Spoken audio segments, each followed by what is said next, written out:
আমরা এই আমরা বিভিন্নভাবে বিভিন্ন সংকটে আমরা বুঝছি। বিশেষ করে হলো আমাদের এই জয়াদিন্দার গুলার যে বগিগুলো আছে, অবিলম্বে এই জয়াদিন্দার বগিগুলো সরিয়ে নতুন ট্রেন স্থাপন করে নতুন লাইন ব্রডগেজ লাইন চালু করার জন্য বিলম্ব জানাচ্ছি।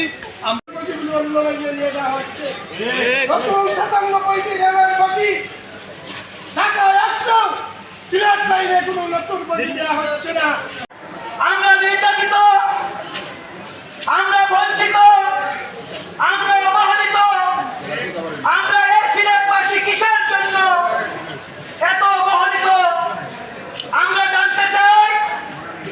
সিলেটে কি 360 শাহজালাল সাহেবের মাতৃভূমি হিসাবে আমরা কি অবহেলিত হচ্ছি? না সাহেব কুলা ফুলবাড়ি সাহেব আব্দুল লতিফ চৌধুরী সাহেব জন্মগ্রহণ করেছেন বলে আমরা এই সিলেটবাসী লাঞ্ছিত হচ্ছি? আমি ভিডিও করেছি নোয়াখালী লাইনের সুবর্ণ এক্সপ্রেসের বগি একেবারে জরাজীর্ণ বগি নিয়ে সিলেট লাইনের ট্রেন চলছে। সুবর্ণ এক্সপ্রেস রাজশাহী লাইনের একটি ট্রেন, এটির বগিও এখানে সংযুক্ত করা হয়েছে। আমরা যদি উত্তরবঙ্গের যে ট্রেনগুলো, রাজশাহী, রংপুর, দিনাজপুরের যে ট্রেনগুলো দেখি, যারা এই ট্রেনে যাত্রী হিসাবে চলেছেন তারা জানেন যে এই ট্রেনগুলোতে একেবারে বিমানের মতো আরাম। সেই অঞ্চলে আরামদায়ক ট্রেন রেখে আমাদেরকে যুগ যুগ ধরে বঞ্চিত করা হচ্ছে। কিন্তু আমাদের দুঃখের বিষয়, এত বড় বড় মন্ত্রী এমপি থাকা সত্ত্বেও আমরা আজ পর্যন্ত ভালো কোনো যাত্রা, রেলের যাত্রা আমরা করতে পারলাম না। একটি আসনও আমাদের কাছে আমাদের নেই। আমাদের এই মৌলভীবাজার জেলায় 4টি আন্তনগর স্টেশন আছে। 8টি আন্তনগর ট্রেন যাতায়াত করে। আমি একজন সংবাদকর্মী হিসেবে যেটুকু খোঁজখবর নিয়ে জেনেছি, সেটা হচ্ছে মাত্র 378টা সিট আমাদের এই সারা জেলার জন্য বরাদ্দ। একটা পর্যটন শিল্প সমৃদ্ধ জেলা এবং চাই রাজধানী। সেই সাথে পরিতাপের বিষয়, আমাদের এই জেলায় অর্থাৎ সিলেট বিভাগে যে ট্রেনগুলো আসে, সেই ট্রেনগুলার ইঞ্জিন হচ্ছে 29 এবং 30 নম্বর সিরিয়ালের ট্রেনের ইঞ্জিনগুলা, যেগুলার বয়স 70 বছরের অধিক হয়ে গেছে। সেই ট্রেনগুলাই আসার কারণে আমাদের যে একটি ঐতিহ্যবাহী, আমাদের সমৃদ্ধশালী একটি পর্যটন কেন্দ্র লাউয়াচড়া জাতীয় উদ্যানের যে জায়গা, সেই জায়গায় ট্রেন অতিক্রম করার সময় প্রতিনিয়তই সেখানে দুর্ঘটনা ঘটছে এবং ট্রেনের ইঞ্জিন বিকল হয়ে পড়ছে। সেই সাথে আরেকটি বিষয় হচ্ছে, এই রেল লাইনের কারণে আমাদের এই লাউয়াচড়ার যে জামকিছড়া নামক যে স্থান আছে, সেটা বছরের প্রায় সময়ই সেখানে ট্রেনের যে ব্রিজ আছে সেটা দাবিত হয়ে যাত্রীদের ভোগান্তি হচ্ছে। সেই সাথে আমরাও দেখেছি গুলাউড়ায় স্মরণকালের ভয়াবহ ট্রেন দুর্ঘটনা ঘটেছিল।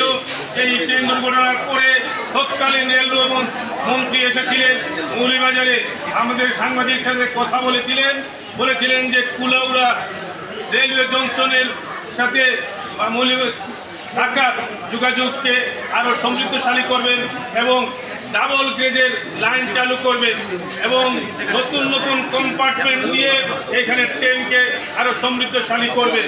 কিন্তু পরিতাপের বিষয়, সেইটা বিগত স্বৈরাচারী ফ্যাসিস্ট সরকারের আমলে সেইটা বাস্তবায়িত হয় নাই। বর্তমান সময়ে আমরা কথা বলেছিলাম আমাদের এই জেলার যারা নেতৃবৃন্দ আছেন তাদের সাথে, যে এই জেলার পর্যটন শিল্পকে বিকশিত করার জন্য আমাদের নেতা নেত্রীরা এমনকি আমাদের প্রশাসনিক কর্মকর্তারা নানা বিষয়ে ফোকাস করে থাকেন। নতুন নতুন পর্যটন কেন্দ্র খোঁজার জন্য তারা উদ্গ্রীব হয়ে আছেন। কিন্তু আমাদের যে পর্যটন শিল্প বিকশিত করার জন্য যে কয়েকটি নিয়ামকের মধ্যে একটি নিয়ামক হচ্ছে রেলের ইঞ্জিন বাড়ানো, রেলের বগি বাড়ানো, রেলের সিট বাড়ানো, সেইটা এবং রেললাইনকে আরও সুশৃঙ্খল এবং রেললাইনকে আরও উন্নত করার, সেটার দিকে কোনো নজর নেই। আমাদের বর্তমান জেলা প্রশাসক, মৌলভীবাজারের জেলা প্রশাসক, ওনার সাথে কথা বলেছিলাম যে রেলের উন্নতিকরণের জন্য কি উদ্যোগ নেওয়া হচ্ছে। তিনি বলছেন ঊর্ধ্বতন কর্তৃপক্ষের সাথে কথা বলেছেন এইখানে যোগাযোগ ব্যবস্থা, রেলের যোগাযোগ ব্যবস্থা সমৃদ্ধশালী করার জন্য। আরেকটি বিষয় জানাতে চাই, আমাদের সিলেট বিভাগের 6 লাইনের রাস্তা রাস্তা মেরামত করা হচ্ছে, রাস্তা কচ্ছপ গতিতে চলছে। আগে ঢাকা থেকে মৌলভীবাজার আসতে 5 থেকে 6 ঘন্টার বেশি সময় লাগতো না, এখন 14 থেকে 15 ঘন্টার মতো সময় লাগে। এতে একদিকে যেমন জনগণের ভোগান্তি বাড়ছে, তাতে পর্যটক যারা আসার সম্ভাবনা ছিল সেইটা অনেকটাই মুখ টুকরে পড়ে গেছে। পর্যটকরা আসতেছেন না এই রাস্তার বিড়ম্বনার কারণে। আর ট্রেনের টিকিট সেটাও হচ্ছে সোনার হরিণ। সারা জেলার জন্য মাত্র 368টা ট্রেনের টিকিট বরাদ্দ রয়েছে। ট্রেনের টিকিট যখন ছাড়া হয় 10 দিন আগে ট্রেনের টিকিটের জন্য ছাড়া হলে 10 সেকেন্ড থেকে 30 সেকেন্ডের মধ্যে সকল টিকিট বুকিং হয়ে যায়।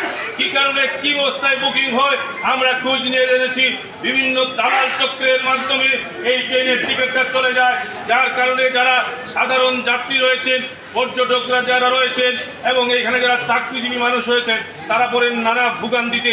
একটা মানুষের কখনোই পরিকল্পনা থাকে না 10 দিন আগে ঢাকায় যাবে, ঢাকায় তার সেরকম কোনো হয়তো তড়িৎ গতিতে কাজের জন্য যেতে হয়, তড়িৎ গতির টিকিট চান, সেই জন্য লাইনে এসে টিকিট পান না এবং কাউন্টারে কোনো টিকিট পান না।